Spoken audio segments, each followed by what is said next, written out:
Hello, everybody. Welcome to Craft Beer Professionals Panel Fest. We're doing the topic from Beer and Beyond, diversifying beverage offerings from the Brewhouse. We have a collection of folks here from different segments that hopefully bring some exciting information and good discussion about the topic. I'm Don Marcel. I'm with Lotus Beverage Alliance, Stout Tanks and Kettles, and I'm here to moderate along with my colleague Doug Beatty, who is our technical service manager. I'm going to go around real quick and let everyone else introduce themselves a little bit and their brewery or their meadery in this case as well, and tell us a little bit about yourself and your brewery and some of the different beverages that you're involved in. I guess we'll start with Phil. Hi, I'm Phil Cootie. I'm with Alacrity Brewing, and we do contract and co-packing of beer, seltzer, kombucha, eventually distilled spirits and wine. Excellent. Thank you, Phil. Paul, do you want to, just because you guys are both associated, go next? Sure. Yeah, I'm Paul Medina here at Alacrity Brewing. I'm one of the founders, and we do all the things Phil said we do. All right. I guess Matt, looks like Traven may have had a moment where internet went out. So if you could take over. Sure. Matt Raymond with Etowah Meadery, Dahlonega Brewery. So we are a brewery doing the classic beer styles, as well as a meadery, which is making honey wine. So we do a co-location. We provide tap room, also distribution. We can self-distribute on the mead side. We have a distributor on the beer side, everything from light pilsners to stouts, all different kinds of beer styles. On the mead side, we do sparkling meads and also traditional meads. Nice. Traven, you're up. Hey, Traven with the Ouachitas or Ouachita Brewing. We initially started as a traditional coffee house and roaster about 5 years ago. We've had the brewery up and going for about 3. We were initially a dry county brewery, which was super fun, but we've got all that fixed now. Just built out our new brewery, which is in a separate location. About to start canning, getting more in distro. We do everything from coffees, waters, teas, lemonades, beers, you name it. If we can get our hands on it and do it, we do. Excellent. Thank you, Traven. So what we're seeing here is a lot of breweries that are getting involved in multiple segments of the craft beverage market as beer continues to have a slight constriction, and we have a new generation of drinkers that come in and are looking for different flavors, looking for more exciting new beverages that they can experiment with. It's important to have these offerings in order to hit various segments of the market. So with each one of you, I think I would like to go real quick through, maybe find out if this was always part of the plan or if this is something that you, how it started, where you got involved in more than just beer, and kind of go from there. So I'll do the same order that we had before. If you want to start up, Phil, that'd be great. Sure. My background is on the brewing side. I had my own company, started in 2012 as a contract brewer. We didn't have our own facility, so I knew that side of the equation.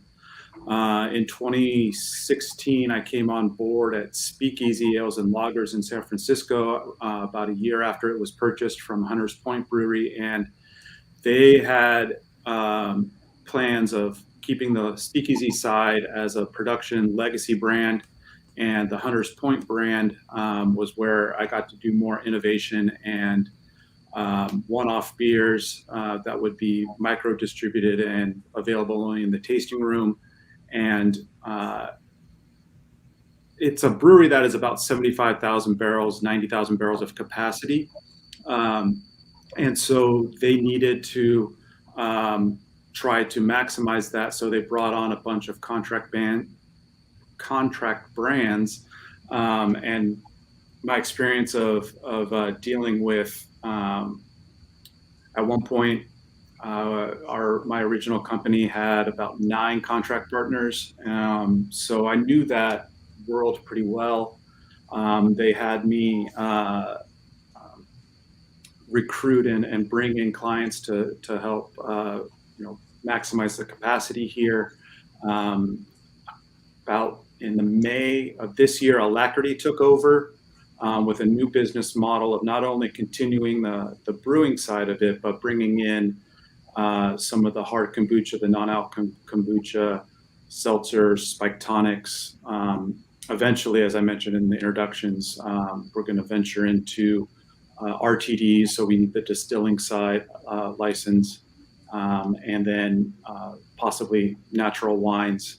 And interestingly, this past week, our California legislature passed a bill that is transferring allowing breweries to produce ciders now. So they used to only be available to wineries in California, but as of January 1st in 24, we're going to be able to have no issues doing fruit ciders. Excellent. That's great news. You said spiked beverages. Yes.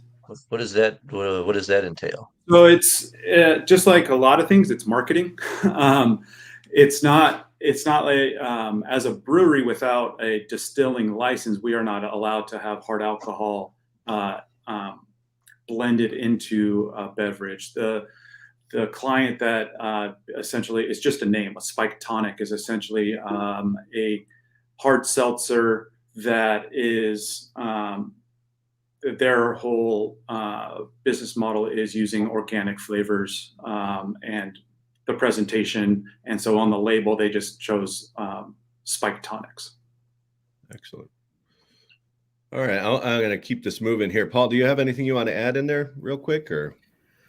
Yeah, the only thing I would add is that, when Alacrity started, we started with the idea of just doing kombucha, just hard alcohol kombucha. And the word spread so fast. We didn't have any marketing going. It was just word of mouth. And we were getting phone calls for just some very wild off the cuff, products that all were in the, same realm of that they're using bacteria or these things that, traditional clean breweries are not the biggest fans of. And so when we started getting a lot of those phone calls, that's where the idea really came from of expanding beyond just one product type, like a beer or a kombucha, or even just the two of those, and opening it up to kind of be a contractor co-packing facility that's open to all, right? And finding a way to actually have that work, because that's the real challenge. Excellent. Thank you, Paul. Matt, do you want to pop in? Which came first, the meadery or the brewery? It was a business choice. We the original founder 6 years ago tried to do both at the same time, but we're in Georgia, and the state of Georgia is a little bit backwards, and we could only get one of the licenses. So we got our farm winery license first. So the mead came first, and the business plan was to always have the brewery, but it took Georgia 2 extra years to write the laws to allow us to co-locate a brewery and a meadery in the same spot. So we use the same equipment for both of those products. We're about half and half on the sales of the beer and the mead side. But because we're a meadery, we can put a lot of honey in our beer. We take the fruit that we make from the mead and put that into beer. So we've got grape skins on the beer, blueberry skins and peach beer that we can do. And we kind of cross back and forth, making a braggot, for example, is one of the things. And so we're trying to get into what we're seeing is that the lighter, maybe younger generation likes the beer light. They don't like the heavy beers. So we'll probably get into seltzer soon. That's on there. But one of our biggest sales is the sparkling meads. They're lightly carbonated, about 5% alcohol. We are located on the Georgia Wine Highway. So we get a lot of people from the big city in Atlanta or out of state, a lot of Florida travelers and things that want to try mead. So a lot of times it's presenting the mead to them and also having the beer available at the same location. So kind of got the best of both worlds, as well as nobody's left out. There's always something that somebody likes. Some people don't like beer, some people don't like mead. So we've got both of them on tap. and it's worked out pretty well. Excellent. So a little diversity there for the crowd. Correct. Especially when you have mixed groups. So great. Thank you, Matt. Traven, coffee. You said that initially you were Dry County. So how did all this start? And maybe I might have lost Traven there for a second. It looks frozen. Yeah, I think he's been having some real tough thunderstorms out there. So what we might do is just continue on, and I might circle back to Traven in a moment. So, all right. Well, that kind of talks about the plan as far as where some of these ideas of multiple beverages has started. It seems like there's been a lot of positives that I'm hearing from all of you about brand image and customer reactions, but direct feedback from the customers. Do you have any that you'd like to share about that? I'll go. I mean, we've had a lot of people that have never heard of mead, and so that's one of the first questions we ask is that, are you familiar with it? A lot of times people will be, I have no idea, and we have to tell them it's just fermented honey. And then they like, is it too sweet? Like, no, we have sweet, we have dry. We kind of have to walk them through because they're not really familiar with the mead product itself. On the beer side, a lot of it's just, training, teaching them what kind of beer styles are available. A lot of it just ask what's in their beer cooler at home, and we've got something that usually matches them. Yeah. Excellent. While I have Traven, we're going to go back to kind of the origins of the brewery. And you said that at one point you were Dry County. You got involved in coffee. What was the plan there? Yeah, we initially we opened as a just full coffee shop, coffee roaster, did traditional lattes, teas, espresso, things like that. And then a bill got introduced in Arkansas that allowed microbreweries in a Dry County as a private club, restaurant, microbrewery. So we just kind of jumped all over that and ran with it. And we had the space at the time, so we're like, yeah, let's do it. This will be great. And we built out a 30 tap wall, added a kitchen on,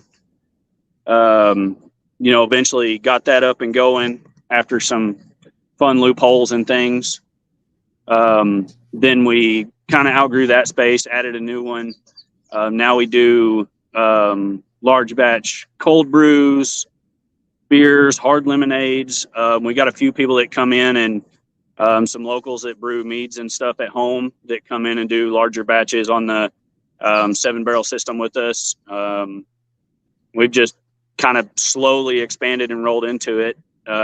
Just now we're just got our cans and canning line, fixing to start doing canned water, canned cold brew, several of our beers.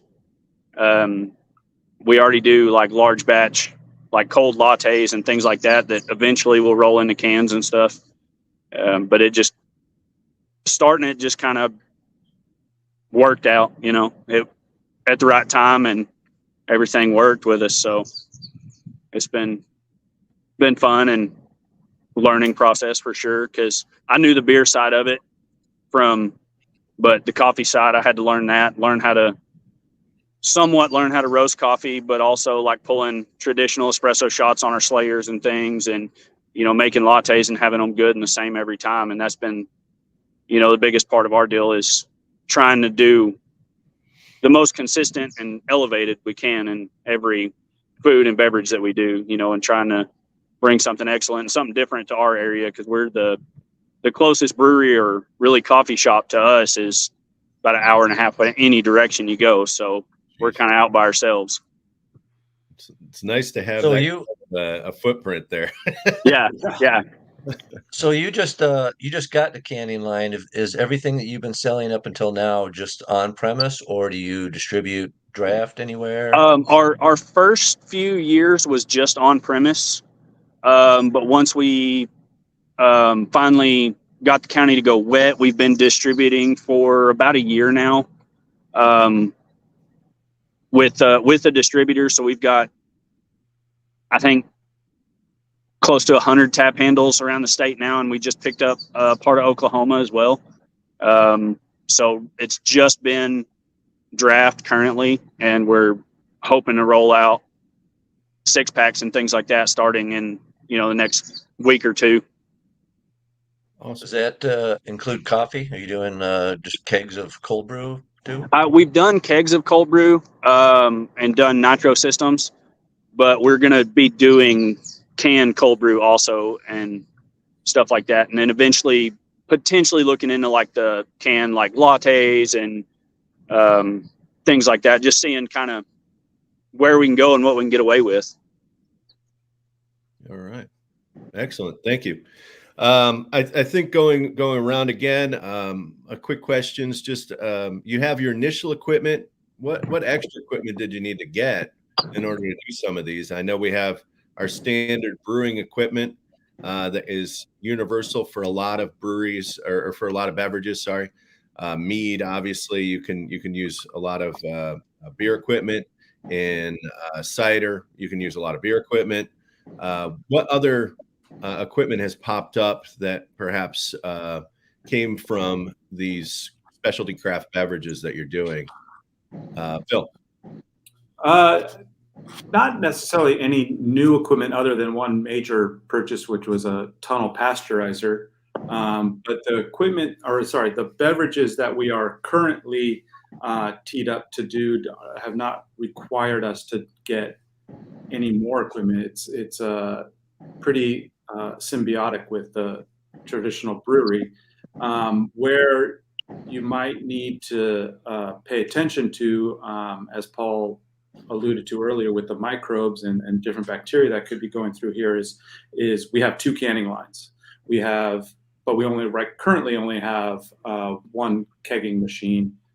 So we're looking at another keg washing machine, and for more of the microbe stuff, doing more gravity fills as opposed to using the semi-automatic system. And then eventually with the distilling and possibly wine license, that will take on a little bit more equipment depending on how far down the rabbit hole we go. Are we going to actually get a still? Are we just going to be doing more of the rectifying with, bringing in bulk spirits that our clients have selected and barrel aging them to what they want to do, and then blending them into their RTDs. So we'll cross that bridge in 24. All right. Excellent. So tunnel pasteurizer, I could see that as being a very important part of the equation if you can't control the entirety of the cold chain as you're going along, and just have that safety measure. I've seen products that have gone into cans that if they weren't pasteurized would turn them into a little grenade. So very important to have some safety there. And excellent. Thanks for sharing. Matt, all right. So since we're on that subject, we do the bath pasteurizations. We haven't had the space nor the inclination to do the tunnel pasteurizer. So right away, I'm jealous on that one. So we actually dump into a hot tank. We'll use the hot liquor tank to bring it up to the right temperature. We have the probe to make sure it got the right pasteurization units. So just by default, we've been doing that for all of the beer and the mead that we can. So we're canning a bunch on a nice little canner for us, and then pasteurizing that afterwards. And it works for both the beer and mead. From the mead side, we've been able to use a lot of the brew tanks, the stout tanks for both the beer and the mead as we go through the stages. I guess the only difference on the mead side, I make a batch of about 300 gallons, and we ferment that in plastic totes. So mead's a good one just to do the ferment in the tote. And then the unit tanks, I'll use it just for the beer, and also crash in the mead so that the yeast flocculates out. For the most part, it's in a small brewery area that we're able to just basically draw the circle from the raw ingredients. The beer tanks are first, and then the mead from there. And then the other thing we have is the bottling line. Right now, everything is manual. So it's a small shop, but we've got products filled, and we're able to distribute both the beer and the mead to local restaurants, as well as wine stores and things like that. A totally different process, but luckily we're able to use the same equipment for the beer and the mead with just a few exceptions. Excellent.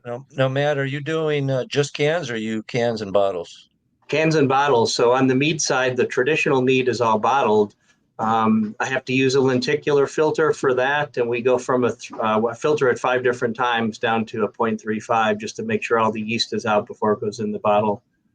So that's about the only thing that it's a little bit different. But yep, we have cans for both the beer and the mead, and the mead, traditional mead, comes in bottles. So a great beverage, but it sounds like a good amount of manual labor going into it. Yep. Yeah. Same crew does all 3 of them too. So, we've got canning person, bottling person, and then they all help with the brew days as well. Well, I'm sure your customers appreciate that. Traven, do you want to pop in here and Yeah. Do I have to repeat the question, or I know No, you're good. You're good. We're we're kind of the same, like the meads and stuff. We haven't done any bottling or packaging as far as, canning yet. But we hope to, but we'll be doing the same, filtration process and everything. Really the only other equipment that we have that, we use a little different is we have a coffee cold brew tank that we put 100 pounds of ground up coffee, and, set it for anywhere from 15 to 24 hours, depending where it's cold crashing, to make our cold brew, which we have a bigger industrial size grinder to grind up all the fresh whole beans. Our roaster gets twice as much use and twice as much work whenever we do it. Because not only the cold brew that we do currently, but we also do a beer that's about half cold brew and half of like a base cream ale type recipe. So, we make the cold brew for it, and then it's batched into a tote. And then when we're ready to brew, it goes into the beer as we're brewing. So it's a little different. And that beer's a little more labor intensive because you got to plan ahead enough to do your, coffee a few days in advance and get it. But luckily you don't have to filter the coffee as you do when we're going to kegs or things like that, because it's going to the beer, so it'll drop out. Right. So it's a little less work on that side of it. But, we've even played with our espresso machines in the brewery and adding some to beers and things just for fun, but haven't done much on that side of it because that gets to pulling a lot of espresso shots, when you start scaling up like that. So, but for the most part, we make things work and use, we ferment out even our meads. When we do them, we ferment them out in the unitanks, let them finish in there. And go through a little bit of filtration and stuff with them. But, being kegs, we've not ran into much issue with that yet. So. Yeah, it sounds like the majority of you are using mostly the original equipment. Like you said, the pasteurization becomes a huge part of it, with the packaging requiring a separate piece of equipment. But thanks for sharing all. My next question is, how do you use the beverages, aside from beer, to attract new customers, maybe even into your beer? Having those other options there, what you're seeing from your customers there, and even demographic. I think one thing I brought up earlier is that you had your age-old loyal beer drinker for forever, and now you have kind of a newer generation that's looking for exciting new flavors, that is looking for always something new. It's a challenge, and a challenge that I think breweries like yourselves are just stepping up to try and handle and keep that segment of the market. So, Phil, you want to pop in? Sure. I think I saw a lot of the shift starting from the explosion of seltzers and all the fruity flavors, and them mostly being in the 4 to 6% range alcohol wise. And when craft brewers tried to jump on the seltzer train, some of them were successful, some of them not so much. But what they gained out of it was customers that were able to see the profile of a different beer that the customers wanted to purchase. And so to make their tap list more approachable, they would do lighter styles and do some either fruit infusions or somehow blend in some flavors that were more appealing to a non-traditional beer drinker. And that, kind of has rolled into the diversification of different products available, like all the different flavors that we're getting now with both hard and non-alc kombuchas and so forth. So I blame seltzer. Excellent. All right. Paul, do you have anything you want to add to that, or is that pretty much sum it up? I mean, he's pretty much the expert on these things. The only thing I would really add to that is just you saw it did, like he said, it went from seltzer, and then, shortly after you saw kombucha started to really come in. But as Bill was also mentioning earlier, now those same kombucha companies are making their similar product, but rebranding it as like a spiked seltzer or a living seltzer, right? Mm-hmm. Or a hard living seltzer, or some combination of these, words. So I think we are still seeing that evolution grow as they are still expanding, what clients they're catching, and they're evolving to understand what is it that the customer is looking for. And I think at the same time, the customer is still trying to find what it's looking for. Right. So there's a bit of a back and forth evolution that is occurring. I think that's well said. They're still trying to figure out what they're looking for. There's a lot of innovation happening right now, and just trying to keep on top of all that is what about there's a big trend towards low and non-alcoholic. Are you guys seeing the demand for that? Are you planning for that trend? For sure. Everyone's heard of Athletic, but there's a handful of breweries that are trying out the non-alc beer. I think it's very similar to when seltzers came out, where there's different methods to do it, and people are trying to figure out where their sweet spot is for their particular brewery. On how to approach these, and same with like the hop waters. Those are growing by leaps and bounds, and so it's just there are a lot of opportunities there for all those different products. The non-alcs, the lower ABVs, whether it's beer or there's non-alc wine and non-alc spirits. So there's lots of there's a big shift towards that, I would say. Yeah. And we have gotten requests to see if we could produce those here for clients. Excellent. Thank you, Phil. Matt, I think with regards to where you're at, you said you were on the wine trail, right? And you said, that your product probably comes along and really works as that entryway. Maybe tell us a little about what you see there with that. Sure. I think that people are searching. Somebody brought up like diversity in product, and I think that's what helps us, because we sell a lot in the tap room. That's majority of the product base that we sell out the door. While they're here, they'll buy bottles and 6-packs. But what I've noticed is kind of the customers will come in and say, what do you have that's different? Or I was here last month, is there anything new? And so they always want to try something new. And so we try and have that on board. We have our regular cores that are in distribution and that people know and they like those particular ones. So the regulars will come in and drink only one particular brand or product. Other ones come in and, the flights. So they'll come in and try 4 different meads or 4 different beers. And then they'll find one that they like. And we're in a situation where a lot of tourists come up for the Georgia Wine Highway, and I'll have, like imagine a group of church ladies, they're all dressed, they came over from, Sunday Mass, and then they're sitting next to a table with, a group of bikers that are out on the twisty roads as well.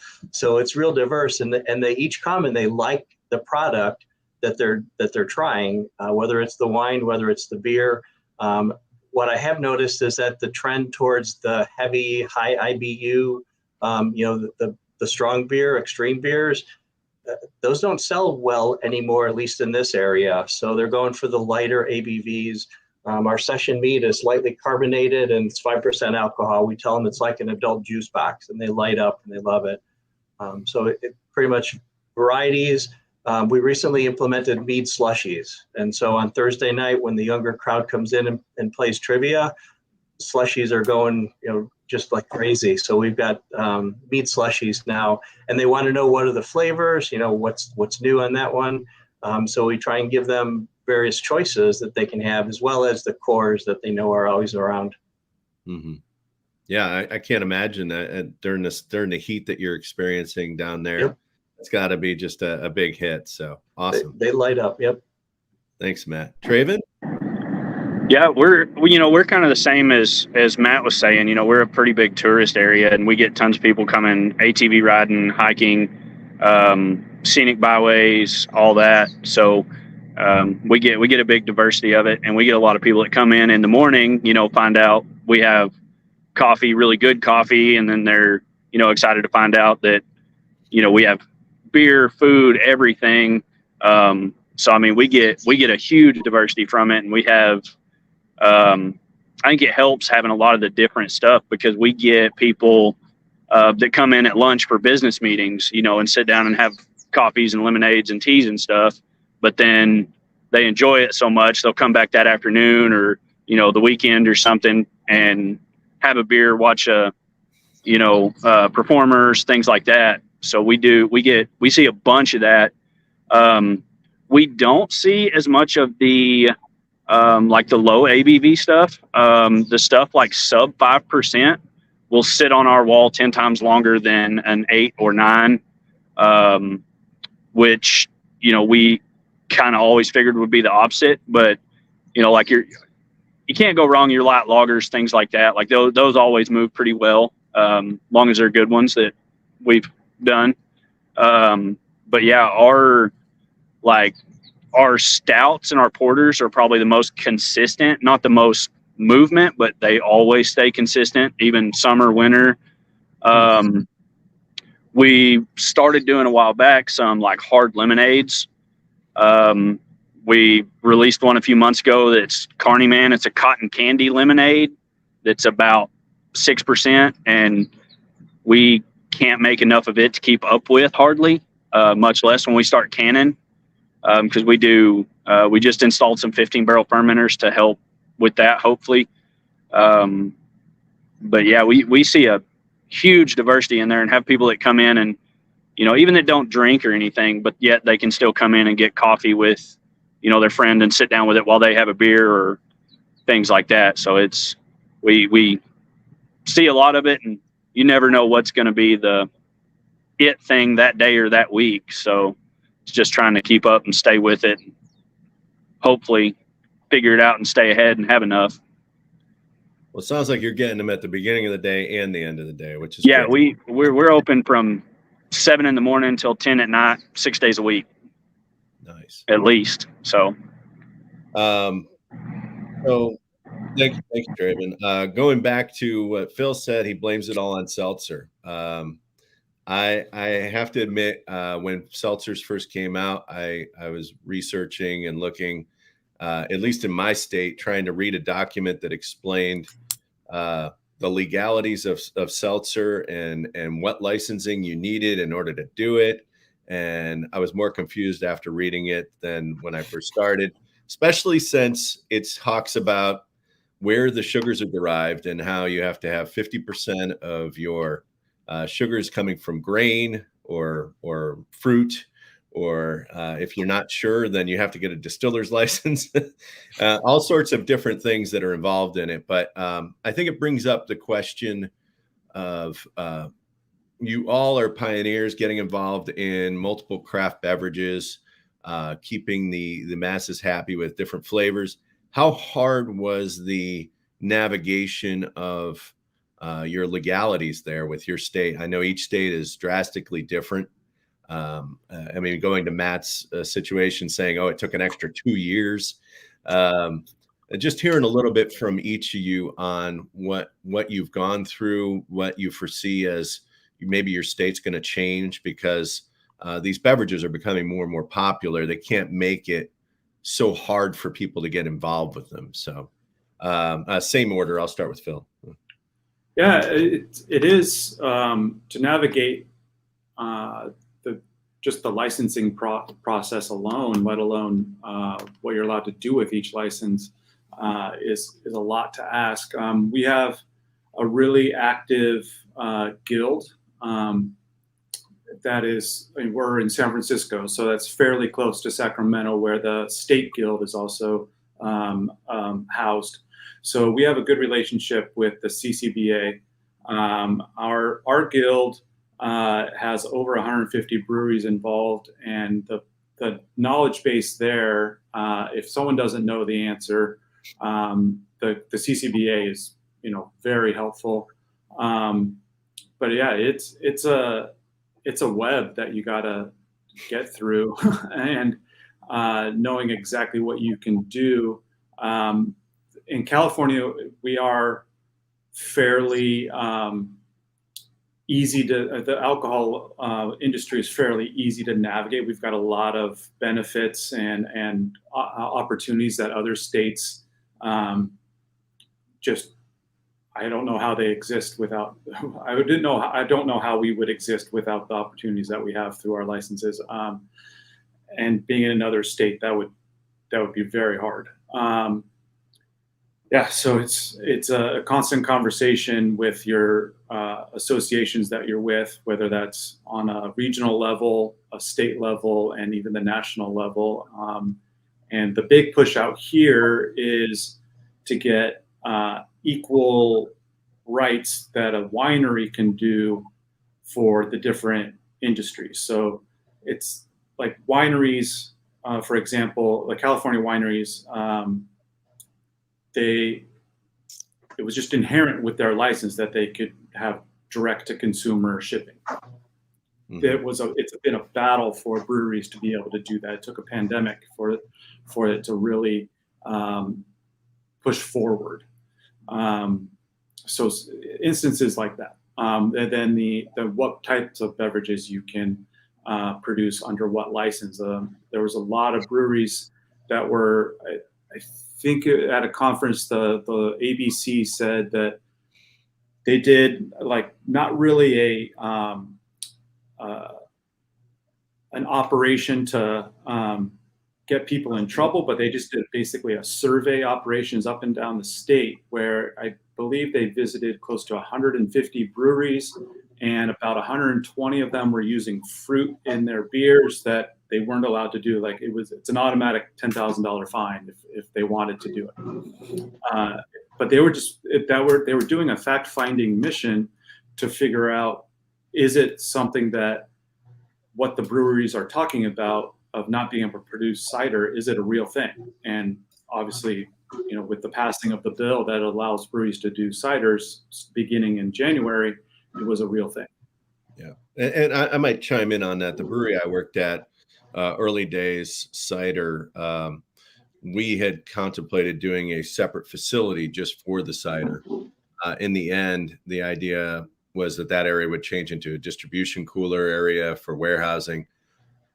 We were still able to utilize alternating premise in order to do cider, but you had to take a picture of it entirely through the entire process, document it stringently in order to make sure that that they knew what was being taxed, how. It was a very time-consuming process. So to see some of those laws evolve and hopefully become easier for these cross-beverage opportunities for brewers, for meaderies, for wineries, for everyone, I think is a great thing. So excellent. Paul, do you want to add to any of that or no? I mean, Phil covered that really in depth. Yeah, I think he did a really great job. The only other thing I would really add to that is with it growing, the TTB, the ABC, and these guilds, what I have found interesting about all of these networks is that they're all in it together. So they all know each other very well. The TTB, the ABC, and the Brewers Guilds and associations, they all know each other, and they're all pulling for the same thing. And I thought that it was very interesting to find that the people who you're calling, who are supposed to be, regulating this, are also, really working side by side with you to actually figure out how to accomplish what you're out to do inside of the regulation. And they're part and parcel, sometimes even kind of discovering or figuring out for themselves how the law actually works, as written, as lived, are two different things. And so it's not this lumbering bureaucracy above you that is out to prevent you from, doing anything, at least not here in California, from what I've seen. Yeah. They're side by side with you. Yeah. And I've seen that. The regional one for the Northwest has been very helpful. It might change geographically where you're at, but I think the ultimate goal is that they are there to help you, and hopefully you have a good relationship with them. Excellent. Thank you, Paul. Matt. All right. I mentioned a licensing issue that came from the very beginning. We're still having that, but this one's in the city. We opened up a restaurant and wanted to serve our beer, and the city did not know how to license us as a manufacturer. If we wanted to sell basically as a retail, they had that, but as a manufacturer of beer, it's been more difficult recently. So that's our current dilemma we're still going under. I will point out that one of the biggest things is since we're a brewery and a meadery, we have a farm license and a brewing license. For everything I do on the mead side, I have a sales guy that can literally self-distribute it to local restaurants, to liquor stores. So as a farm winery, the state of Georgia, I should preface that. So this is Georgia, and it's a 3-tier system. But on the farm winery side, the state of Georgia allows you to self-distribute as a farm winery. So I can take kegs to restaurants. I can have them take 6-packs. We can take bottles. We've got it in all the local stores on the mead side. That same keg that sits next to a beer keg that my team still does on the same equipment that we make the mead, I have to run that through a distributor. And the distributor is about 30, 40 miles away, and he's delivering to a restaurant that's 2 miles from us. So it's a little bit backwards. Same kegs, one hand I can do the mead, the other one I got to hand to a distributor, and then you get the markup and then the delays and everything else. So it's a constant struggle. The guild has been trying to do the Georgia Brewers Guild. We sat down with actually the Senate Majority Leader and told him, hey, this is what our problem is all up and down the northern part of the state that he specifically represents in Georgia. We've had the same thing where little breweries are popping up in small rural towns, and the distributor has to come from a major metropolitan area to pick up their beer to deliver it in a local restaurant. So challenging still continues. We even had one local brewery that moved to Tennessee, just over the border. So it was close enough for him that he can bypass the Georgia 3-tier system and get somewhere where it's easier for him because it's distributing a lot. So hopefully the Georgia laws will change soon on that. Yeah, and we're seeing that a lot, that there is new legislature being put in, especially in the Southeast. I was recently in South Carolina, very similar situation where they're pushing in order to get these self-distribution for small breweries. It's very hard for a small brewery to get involved in the distribution game to begin with, let alone with prohibitive laws going against it. So we can only hope that they evolve and allow you guys to eventually self-distribute. Well, now, Matt, you said you had to wait quite a while to get the brewing license. Was that ever a thought that maybe you wouldn't get it? And did you have like a contingency plan? No, it was always just part of it. The original founder, started with home brewing, and just like a lot of people are like, I can home brew, I can do this commercially. So he really wanted to start with that, but he needed the source of income for the equipment and things. So it was always on the mind.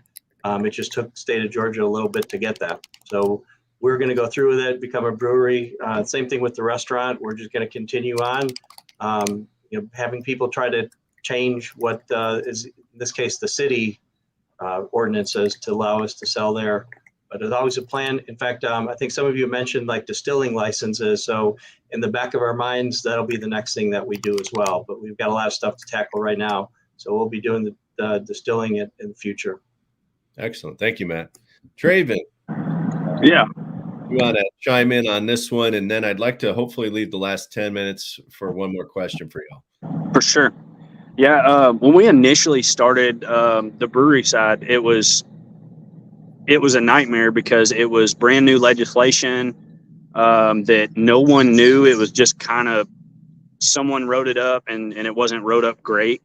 And we were the first ones to get all our ducks in a row and get it started. So we were the first Dry County private club microbrewery restaurant in the state.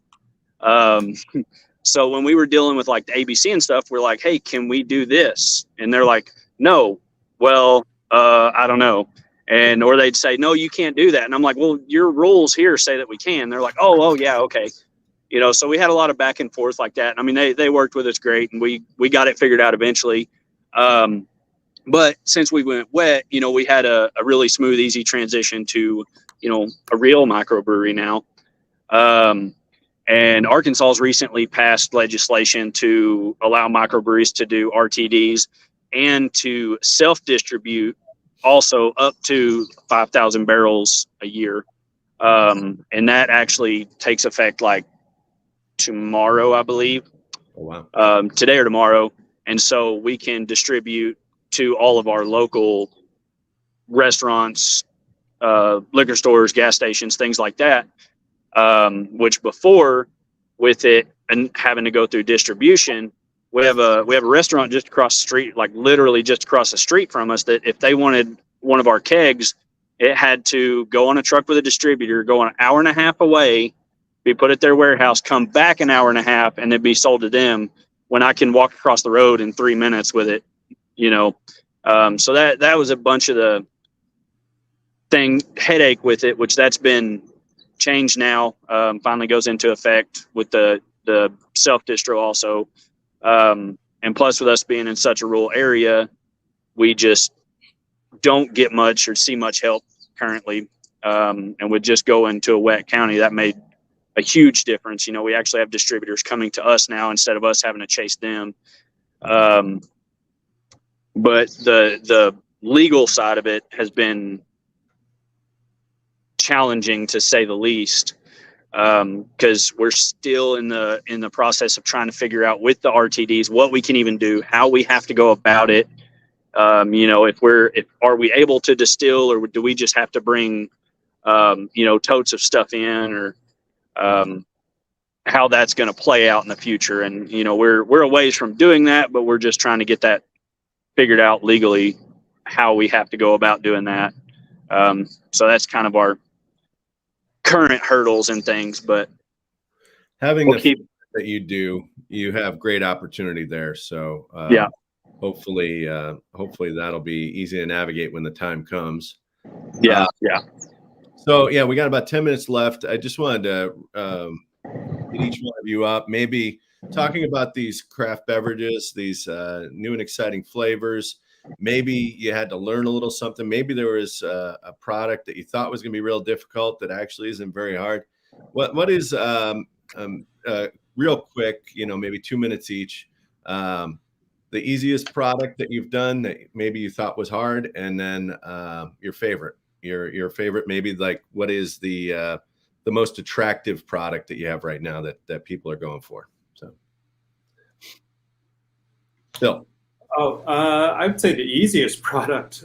It's definitely not my favorite product. The easiest product is seltzer. Right.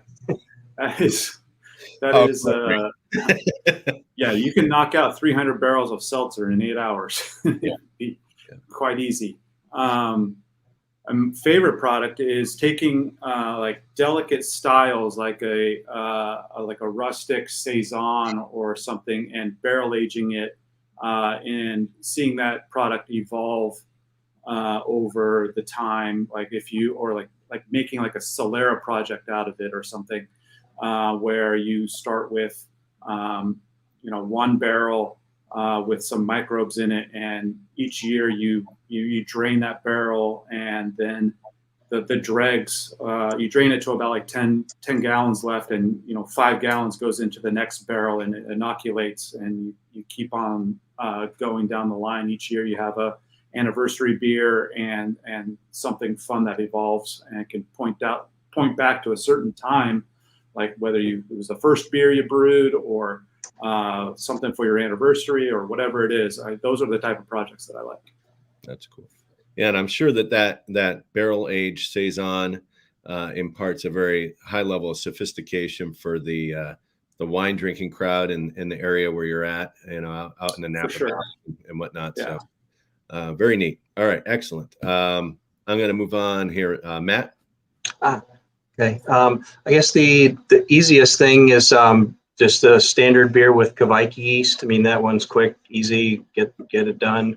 And then I want to go into what we do with the barrel aging, because that one's caused it's caused problems in the past, but it's also been huge sellers. We have the anniversary coming up in October, so we try and release 2 beers, 2 meads.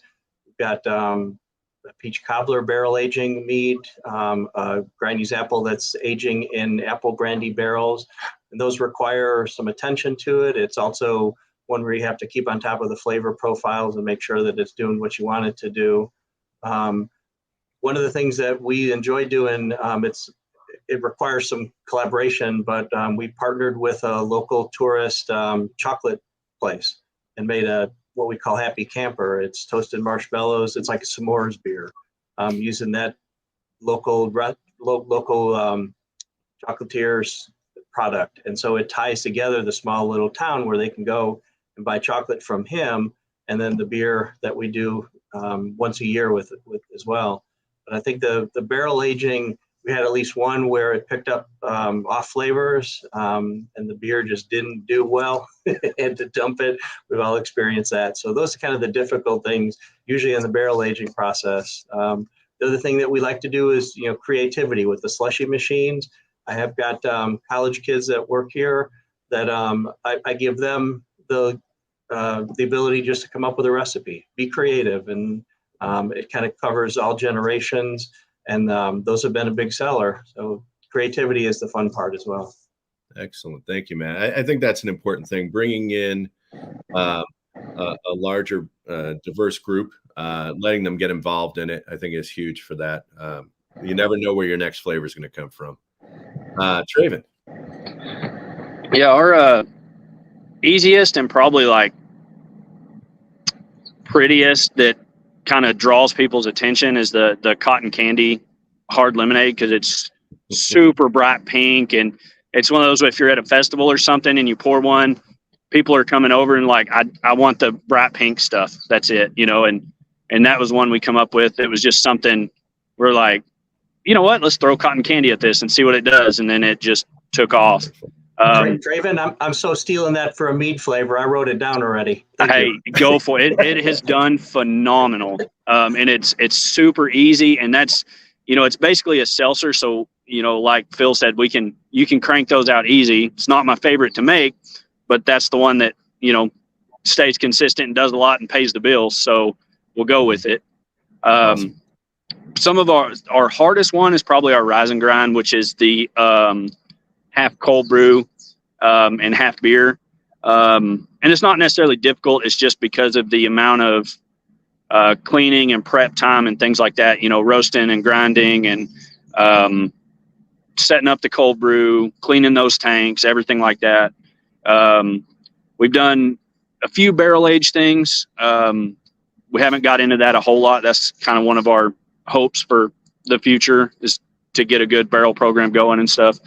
But yeah, the ones where we just do something wild, we use a bunch of the Kveiks. It's one of my favorites just because it's so aggressive and hardy. You don't have to worry about it near as much. So we use that in several beers just because it throws some really cool flavors and stuff. And we do a lot of playing and mixing and just kind of seeing what comes out and if it's good or not and if it sells or not. Mostly if we like it. Yeah. Yeah. Well, I mean, you all are working very hard to keep those flavors exciting. And I do appreciate each and every one of you taking the time to contribute to this talk. I want to thank Craft Beer Professionals for having us on. The content is just wonderful. Having a forum like this where we can exchange ideas and just have discussions like this, and all the sponsors who bring about this content. So thank you all again. I appreciate all of your input. Thanks, everybody. And, I don't know. Hopefully, we're going to have to do the tour, and if I ever find myself in any of your areas, I'm going to have to taste these wonderful drinks that you're talking about. Cotton candy out in Arkansas. We got those barrel aged saisons out in the Bay Area, and with the peach cobbler anniversary style that we're going to have out there in the wonderful Peach State. So, thanks again, everybody. I appreciate all your help. And thank y'all. See you all again. Thank you. Yeah, Yeah, thank good you. one. Enjoy it. Take care.